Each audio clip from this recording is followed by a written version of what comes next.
मेरा नाम ऐश्वर्या है। मैं उत्तर प्रदेश के संग्रामपुर गांव की रहने वाली हूँ, जहाँ मैं अपनी क्लॉ की बेटी के साथ रहा करती थी।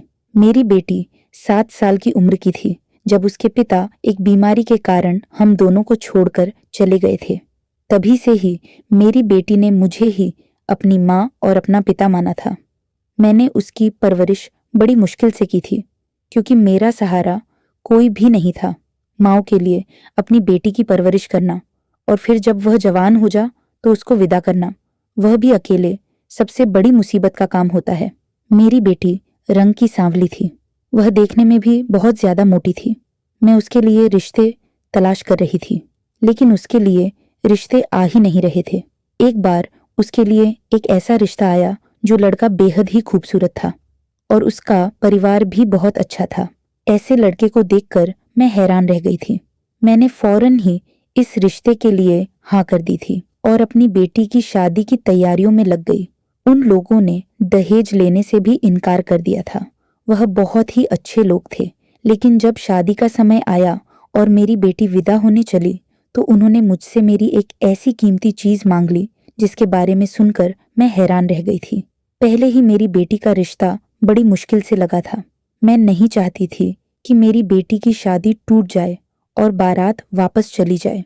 अगर ऐसा हुआ तो मेरी बेटी का दिल टूटकर रह जाएगा। इसीलिए मैंने हाँ कर दी थी और उनको अपनी सबसे कीमती चीज दे दी। लेकिन उसके जाने के 3-4 घंटे बाद ही दरवाजे पर अचानक दस्तक हुई। जैसे ही मैंने दरवाजा खोला तो सामने का नजारा देखकर मेरे होश उड़ गए थे, क्योंकि दरवाजे के पास मेरी बेटी खड़ी हुई थी और वह भी इतनी रात के समय अकेली। मैंने अपनी बेटी से कहा कि क्या हुआ है तुम्हारे साथ। जैसे ही मैंने अपनी बेटी के चेहरे पर गौर किया तो मेरे पैरों तले से जमीन निकल गई थी, क्योंकि उसका चेहरा तो मेरी एक ही बेटी थी। उसका नाम किरण था। जिंदगी कभी भी आसान नहीं होती, लेकिन जिंदगी में ऐसा मोड़ जरूर आएगा, यह मुझे नहीं पता था। मेरे पति तो इस दुनिया से जा चुके थे। मैं दिन रात मेहनत करती थी।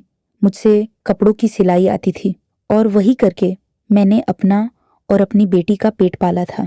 हमारा गांव बहुत छोटा था, जैसे समय वही थम गया हो। यहाँ के लोग बहुत ही अजीब थे। हमेशा दूसरों की कमियों पर नजर रखना, उनकी कमियों को तलाश करना और बातें बनाना ही उनका जरूरी काम था। किसकी जिंदगी में क्या हो रहा है, किसके घर में क्या पक रहा है और किसकी बेटी कहाँ जा रही है, इन बातों पर सबकी नजरें जमी रहती थी।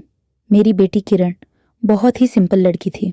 मैं चाहती थी कि मेरी बेटी भी बाकी लड़कियों की तरह हंसती मुस्कुराती रहा करे, लेकिन उसकी बदकिस्मती ने उसे मेरी तरह खुश रहने नहीं दिया। वह बहुत मोटी थी। उसकी उम्र तो ज्यादा नहीं थी, लेकिन अपने मोटापे की वजह से ज्यादा उम्र की लगती थी। उसका रंग सांवला था और नाक भी मोटी सी थी। मैं जानती हूँ कि वह खूबसूरत नहीं थी। यह हकीकत मुझे तकलीफ देती थी, क्योंकि मेरे अपने पति की शक्ल भी कुछ खास नहीं थी और किरण अपने पिता पर ही गई थी। मैंने जवानी में यह सब कुछ सोचा ही नहीं था। जब मेरे लिए मेरे पति का रिश्ता आया तो सबने कहा कि मर्द की शक्ल को कौन देखता है, असल चीज तो उसकी कमाई होती है। मेरे पति की कमाई अच्छी थी, तभी तो उन्होंने हमें एक छोटा सा घर बनाकर दिया और थोड़ी सी जमीन भी छोड़ गए थे, जिससे हमारे खर्च किसी न किसी तरह पूरे हो ही जाते थे। मैं खुश थी कि कम से कम सर पर छत तो है, लेकिन उस समय यह नहीं सोचा था कि मेरी बेटी ही होगी और वह भी अपने पिता पर जाएगी। किरण का यह हाल देखकर मेरा दिल बहुत दुखता था। वह मासूम थी, लेकिन उसका वजन, उसका सांवला रंग और उसकी मोटी नाक लोगों के मजाक का निशाना बनती थी। मैं उसे बार बार समझाती थी कि किरण, खाना कम खाया करो, लेकिन वह मेरी बात नहीं मानती थी। शायद खाने में उसे वो सुकून मिलता था जो दुनिया ने उससे छीन लिया था। मैं जानती थी कि यह जमाना बदसूरत लोगों को जीने नहीं देता, खास तौर पर लड़कियों को। मेरी बेटी गांव के बच्चों के साथ खेलने तक नहीं जाती थी। वह अकेले रहने की शौकीन थी और मैं कुछ नहीं कर पाती। जब कभी मैं बाजार जाती तो औरतें मुझे रोककर कहती कि ऐश्वर्या किरण का रिश्ता कब करोगी। उनकी नज़रों में सवाल के साथ ताने भी होते थे, जैसे वह पहले ही जानती हो कि किरण के लिए रिश्ता ढूंढना नामुमकिन होगा। उन सवालों का मेरे पास कोई जवाब नहीं था। मैं बस चुपचाप सर झुका लेती थी और दिल ही दिल में ऊपर वाले से प्रार्थना करती थी कि मेरी बेटी के लिए भी कोई बेहतर रास्ता निकल जाए। एक दिन किरण मेरे पास आकर कहने लगी कि माँ, मैं मोटी क्यों हूँ? बाकी सब लोग तो मुझसे पतले हैं, खूबसूरत हैं। ऊपर वाले ने मुझे ऐसा क्यों बनाया? उसकी बात सुनकर मैं खामोश हो जाती थी। मेरे पास कोई जवाब नहीं था। मैं उससे कहती कि यह सब किस्मत के खेल हैं, लेकिन असल हकीकत यह थी कि दुनिया हमेशा खूबसूरती की दीवानी रही है और बदसूरती को एक ऐब समझा जाता है। मैं उसे हकीकत नहीं बता सकती थी। वह पहले ही बहुत कुछ सह रही थी। किरण की बातों ने मुझे तोड़कर रख दिया था, लेकिन मैंने उसे महसूस नहीं होने दिया।